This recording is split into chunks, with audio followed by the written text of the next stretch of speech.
Baik, selamat datang, selamat bergabung kembali. Melanjutkan pembahasan sebelumnya, kali ini kita akan memasuki materi tentang pengisian data dan juga bagaimana cara membangun relasi dalam database Microsoft Access. Langsung saja yang pertama, untuk mengisi data ke dalam tabel, terlebih dahulu bukalah tabel data yang akan dimasukkan dalam tampilan datasheet. Bisa dilihat pada gambar di bawah, dapat menu home, kemudian pilih yang datasheet. Nah, datasheet ini nantinya akan menampilkan data secara keseluruhan dalam bentuk tabular atau susunan baris dan kolom. Kemudian, setelah itu kita dapat memasukkan data langsung pada lokasinya masing-masing. Langsung saja. Ya. Untuk mengisi data, klik home, kemudian pilih data sheet view. Kemudian pilih tabel mana yang akan diaktifkan untuk diisi data. Nah, di sini pada contohnya tabel mahasiswa, klik 2 kali pada tabel yang dipilih, kemudian isikan data pada kolom entry pada sebelah kanan ya, ditujukan pada poin nomor 3. Langsung diisi di situ untuk datanya.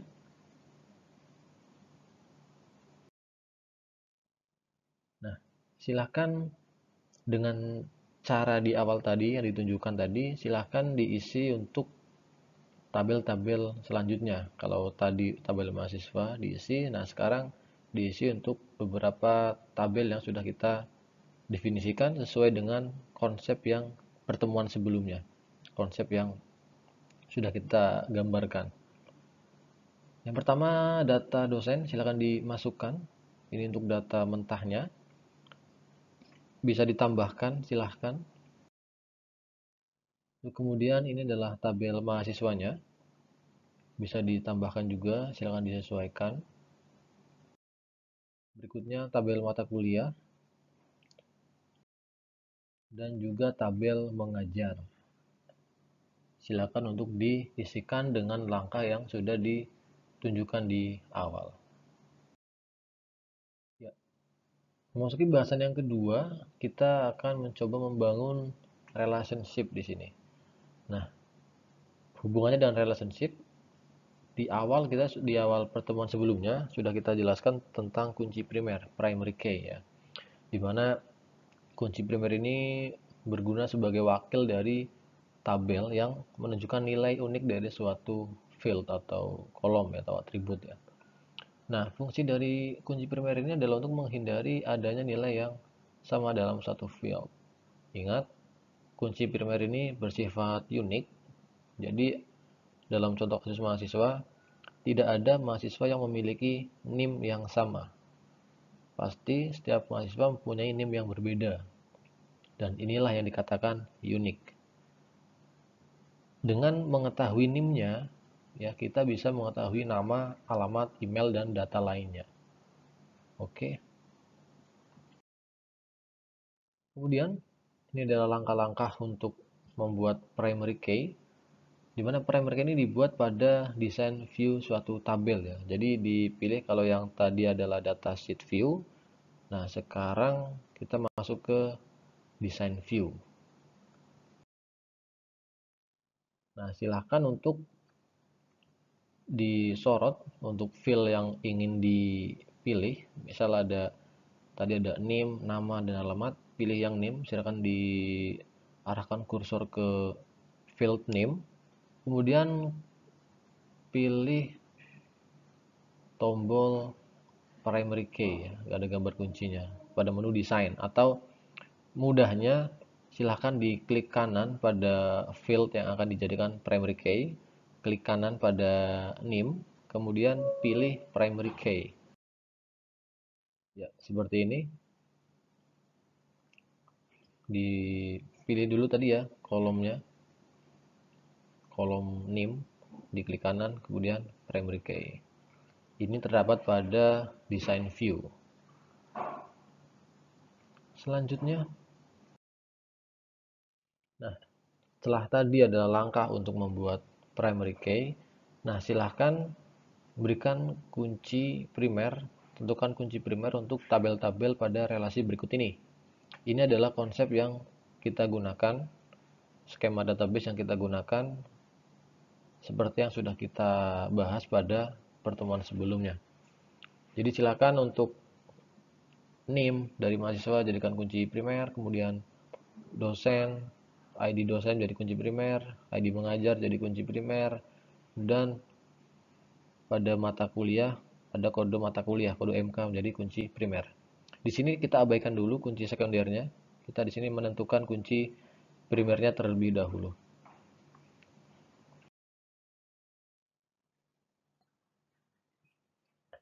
Kemudian yang kedua kita akan membangun relasinya, membangun relationship-nya.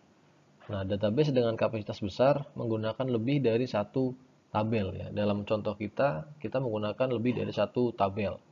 Dan seluruh tabel itu harus saling dihubungkan. Nah, untuk itu maka diperlukan adanya suatu relationship ya, atau relasi atau hubungan di antara tabel-tabel yang ada. Ya, bagaimana caranya? Berikut adalah langkah-langkah untuk membuat relationship. Kita klik tombol relationship pada menu database tools, ditunjukkan pada gambar di bawah ini. Kemudian akan muncul kotak dialog ya, show table.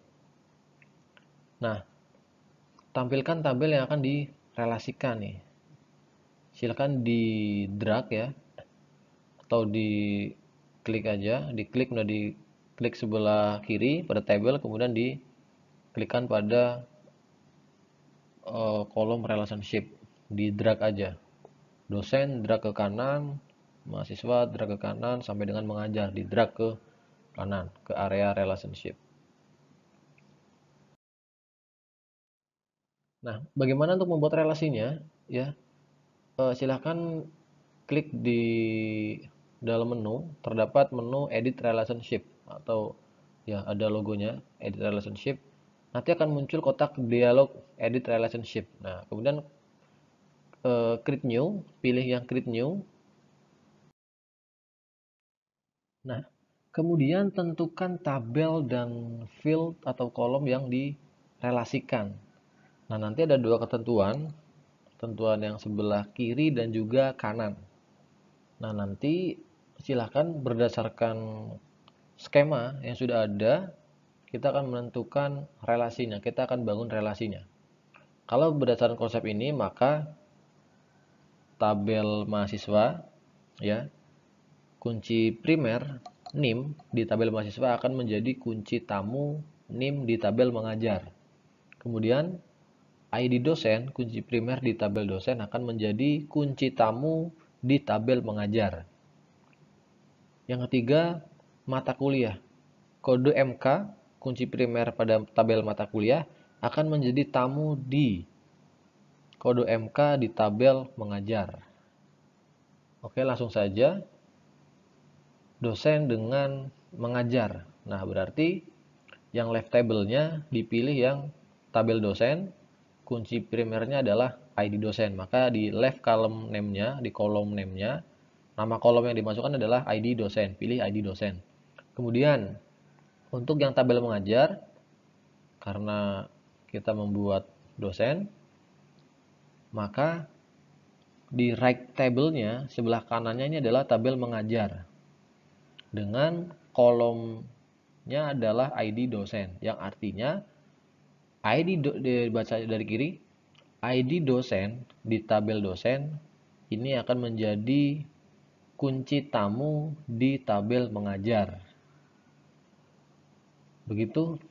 Selanjutnya, tabel mahasiswa, pilih left table-nya adalah tabel mahasiswa, kemudian kunci primernya adalah NIM. Jadi pilih left column-nya adalah NIM, kemudian ini akan menjadi kunci tamu di tabel mengajar. Jadi pilih yang right table-nya mengajar dengan kolomnya adalah NIM. Kalau untuk mata kuliah bagaimana?